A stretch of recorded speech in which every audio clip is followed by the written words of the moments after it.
Magandang umaga, Pilipinas. Alamin natin ang magiging lagay at taya na pa ng ngayong araw ng Martes, July 7, 2026.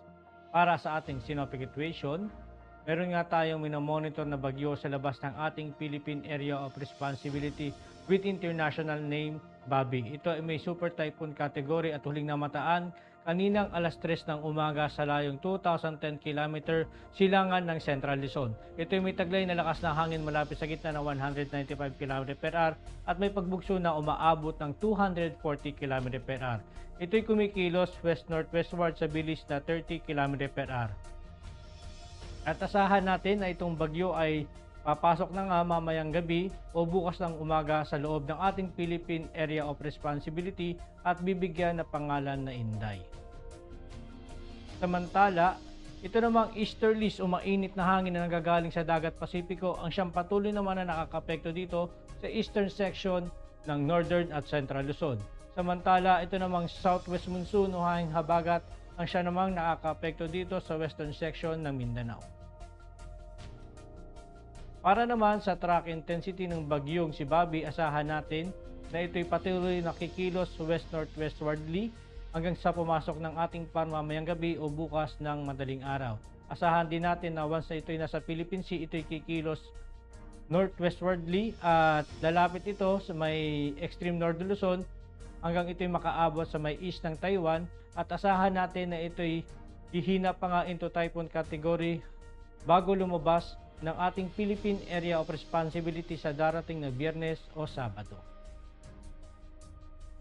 Para naman sa ating General Area Forecast, ang buong Luzon, partikular na dito sa Metro Manila at buong Visayas ay makakaranas naman ng mainit at maalinsangang panahon, bahagyang maulap hanggang sa maulap na kalangitan na may pulupulong pag-ulan, pagkulog o pagkidlat. Dulot ito ng easterlies at mga localized thunderstorm lalo na sa hapon o gabi. Dulot naman ng southwest monsoon, asahan natin dito sa Bar-MM, Zamboanga Peninsula, Sultan Kudarat at Lanao del Norte ay makakaranas ng maulap na kalangitan na may kalat-kalat na pagulan, pagkulog at pagkidlat.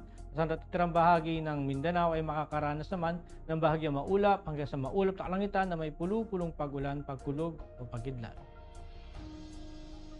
Para naman sa impact sa flight operation, dulot nga ng southwest monsoon dito sa Zamboanga Peninsula, Bar-MM, Lanao del Norte at Sultan Kudarat, ang main hazard nito ay ang moist southwesterly flow producing rains and gusty surface winds. Ang impact nito sa rotary, asahan naman natin ang reduced visibility and gusty winds, limit BFR and low altitude operations, wet helipads, increased operational hazards. Sa fixed wing naman, asahan naman natin ang operation may experience delays or cancellation due to low ceiling, turbulence, and wet runway conditions. Dito naman sa Cagayan Valley and Aurora, dulot naman ng easterlies, asahan natin ng warm and humid air from the Pacific enhancing convective activity.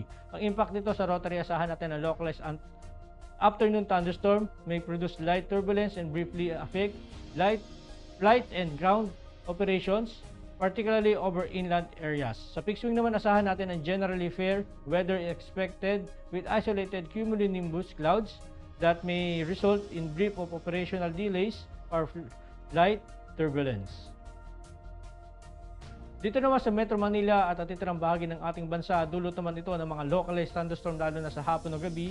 Asahan natin ang afternoon convective development, producing gust fronts and heavy rains. Ang impact naman nito sa rotary is mga thunderstorms may bring strong wind gusts, downbursts and poor visibility, creating hazardous conditions for flight and avoid areas with Charlie Bravo activity. Sa fixed wing naman, asahan natin na expect severe turbulence and wind shear during arrival and departure.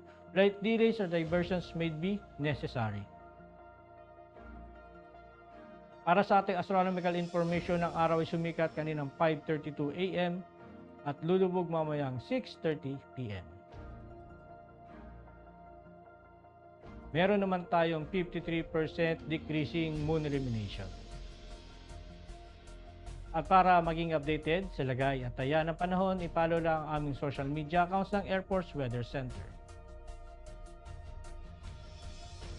At yan lang po lagay ng ating panahon ngayong umaga at sa ngalan nga po ng aming commanding officer na si Colonel Hermelino T. Calubiran Jr. PAP GSC. Ako si Staff Sergeant Edmar B. Sagadraca Jr. Philippine Air Force, Weather Broadcaster ng Air Force Weather Center.